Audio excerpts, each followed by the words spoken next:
ايه الاخبار؟ انتشرت الفترة الأخيرة فيديوهات للدكتور ياسر الحزيمي وعملت ضجة كبيرة في السوشيال ميديا لدرجة إن الفيديوهات بتاعته مش بتكون كملت الست شهور وبتكسر الأرقام القياسية في نسبة المشاهدة اللي هي بتعدي 35 مليون مشاهدة في وقت قصير جدا، والعدد دوت ما عملهوش الدحيح على مسار فترة التقديم اللي هو بيقدمها على اليوتيوب، فحبيت أعرف مين هو الدكتور ياسر الحزيمي، وكمان لما عرفت مجال الدراسات بتاعته اهتميت إن أعرف عنه أكتر، ولما عرفت عنه قررت إن أشارككم وأقول لكم مين هو ياسر الحزيمي. يلا بينا.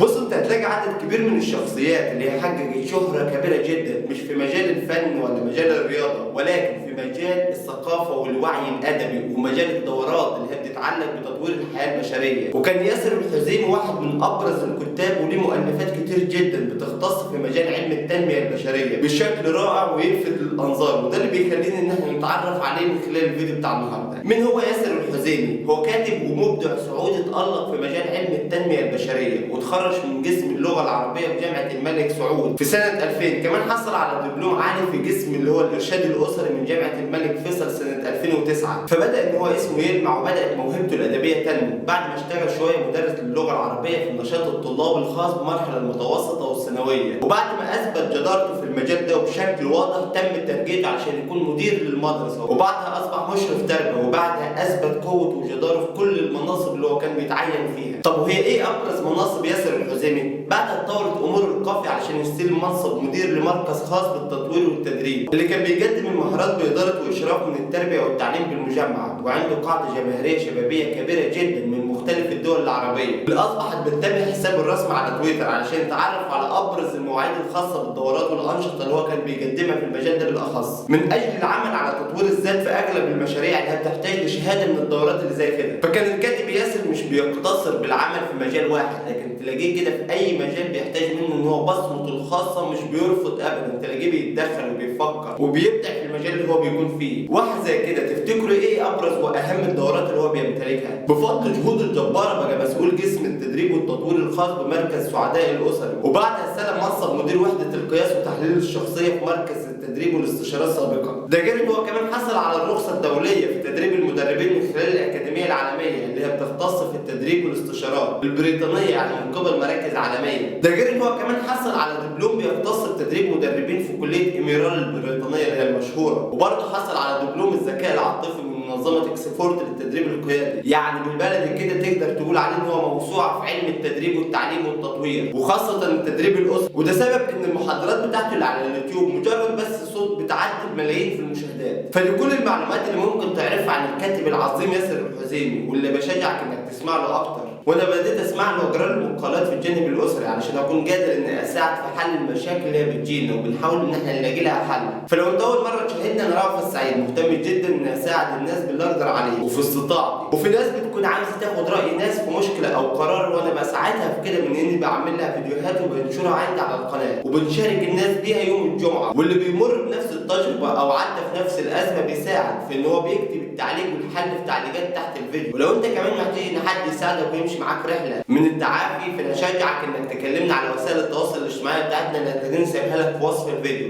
ولو مش عايز تعرفنا انت مين هتلاقيني برضه سايب لك لينك الصراحه، فانت ممكن تدخل وتبعت لنا المشكله بتاعتك من غير ما نعرف انت مين، ولو محتاج ان احنا نشارك المشكله بتاعتك على القناه احنا ما عندناش اي مانع. فما تنساش بقى انك تشترك في القناه وتعمل لايك للفيديو اللي انت بتسمعه وتفعل زر الجرس عشان يوصل لك كل الاشعارات بالفيديوهات اللي احنا بننزلها اول باول على القناه. سلام.